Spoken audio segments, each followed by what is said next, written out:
Hi everyone, I'm Jacqueline from Equination.net, and today I'm going to talk to you about earnings points. Now, earnings points is something that we have used for our overall stable standings in Equination for probably about a dozen seasons or so by now. But this year we've introduced the earnings points for breeder standings as well as per conference. So that's something a little bit new, and I think it's drummed up some questions and misunderstandings about how this works. So I'm hoping this video will help answer some of those questions and make this a little bit more clear. So I'm here right now on the stable standings page, and you'll see that there's a link that goes to the stable and breeder awards. These are all now going to be issued using earnings points. And there's a link that's available here that goes to a support article that we have that sort of walks through how earnings points work. But I think that it might be falling a little bit short. So I'm hoping that this video helps, again, bring a little bit more clarity to things. So the way that earnings points work is they're based on point in time of where stables are currently sitting in the standings by their earnings.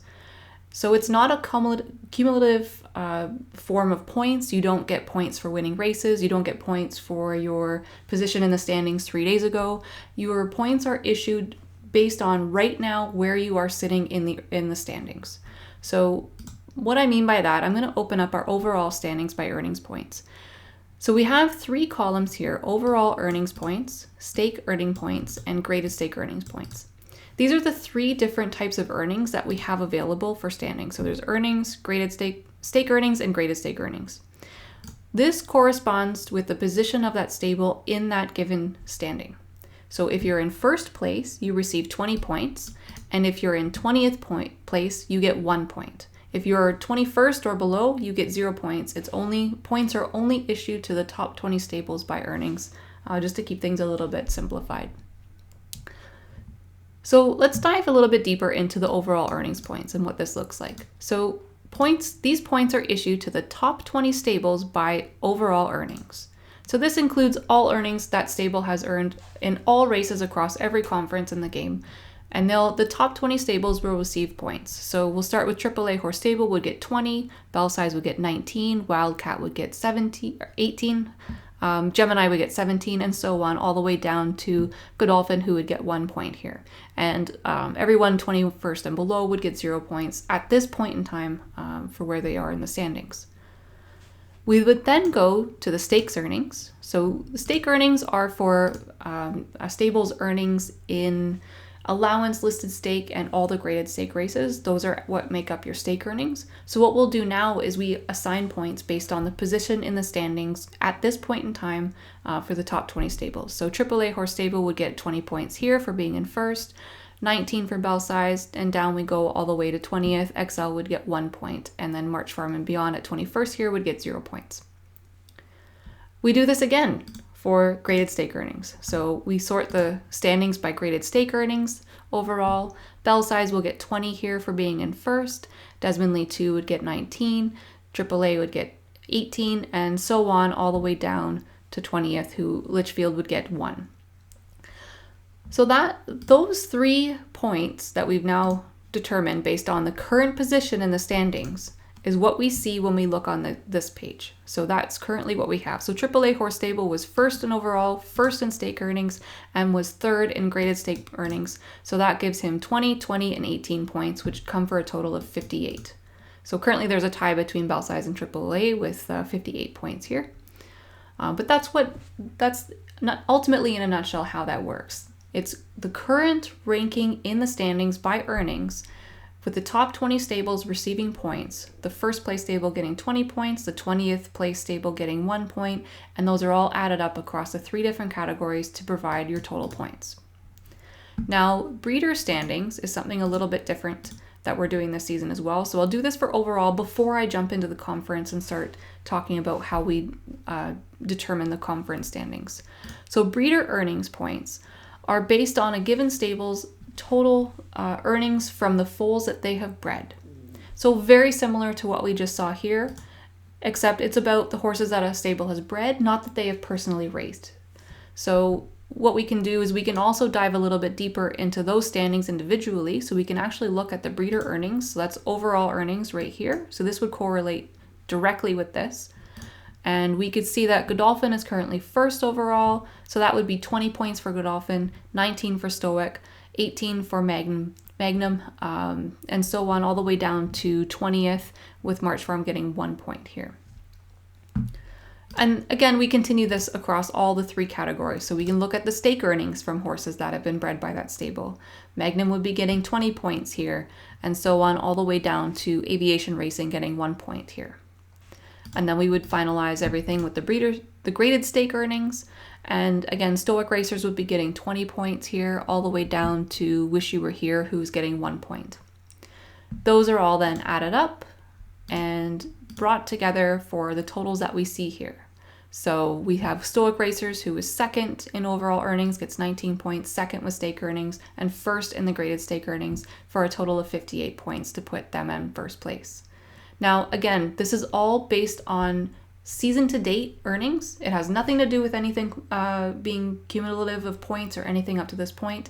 Once races run tomorrow, this could completely change depending on how much another stable might earn. They might bump up a spot in their overall earnings, which might give them some more points and things like that. So this will continuously fluctuate throughout the season as stables are racing more, because it ebbs and flows a little bit sometimes. And I think we've all experienced that, where we have a ton of horses race on one day, not so much on another.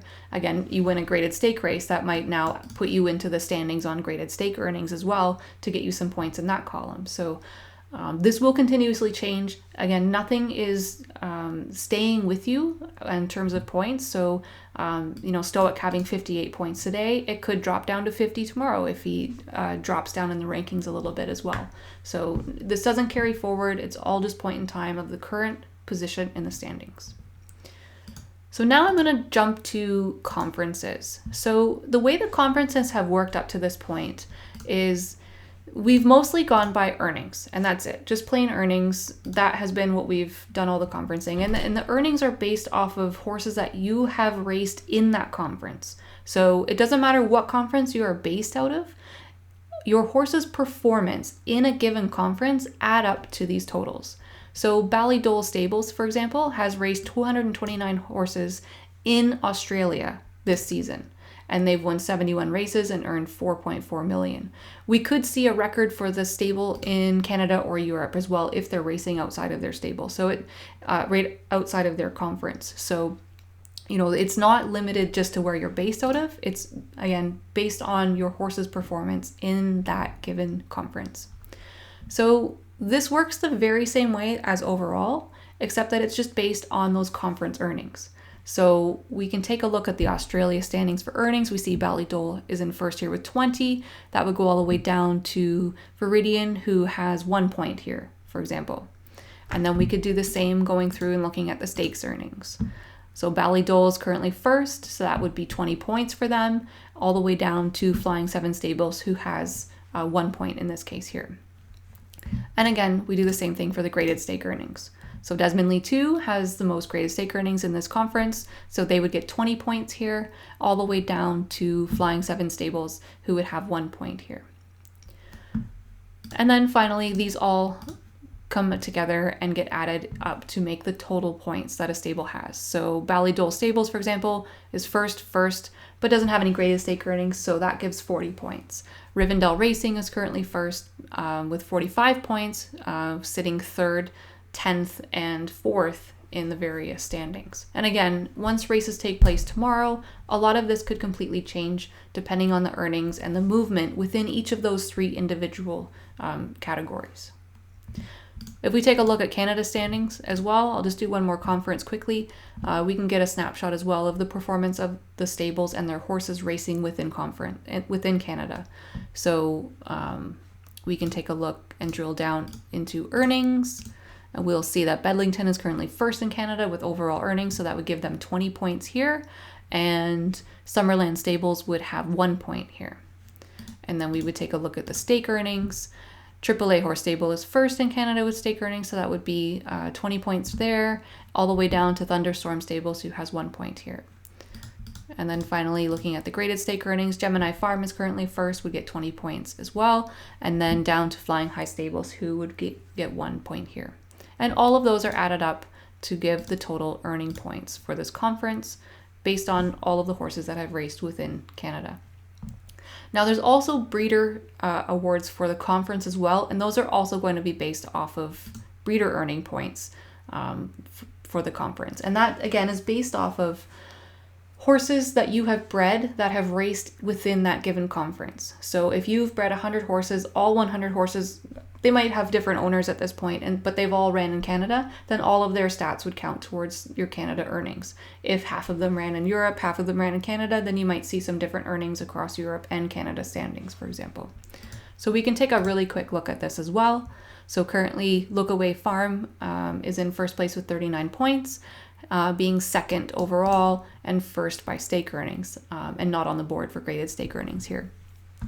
And we can dive down deeper if we want to see exactly where these points are. So Godolphin is first with 20 points for the overall earnings in terms of breeder earnings for Canada, and Americana Park would be getting 1 point here.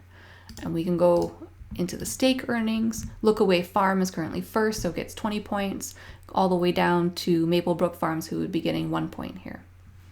And then lastly, with the graded stake earnings, Thetford Hall is getting 20 points here, all the way down to Rocky Mountains Racing, who is getting 1 point here. And those are all then again brought back into the breeder earnings points. Those points are added up to give the total points for their position based on the earnings of horses that they have bred that have raced in Canada this season.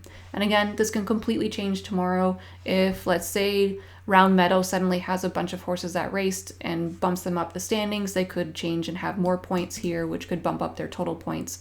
But again, nothing's cumulative. It's all point in time based on the current position in each of the given standings every day. So I hope that helps answer some of the questions that everyone has. One last thing I'll also touch on is that the conference points that you have, so if you have, let's say, 39 points in Canada, that doesn't matter for the overall. Your points are not added up together to give an overall rating. Again, it's all based on your position in the overall standings. So you might have 39 points here, but you may not even be on the top 20 overall, depending on the competition from all the other conferences as well. So it's, again, all based on your current position in the standings at a given point in time. So only the top 20 stables overall will be getting any points for overall earnings or stake earnings or graded stake earnings, and so on. So I hope this helps answer any questions. I'm more than happy to answer any further questions, so please feel free to reach out either via the forums or a support ticket or email. You can PM me in the game. There's so many ways to get in touch with me. Please ask your questions if you have any, and hopefully I can try to clarify this even further if we need to. Thank you very much for your time, and best of luck in the races.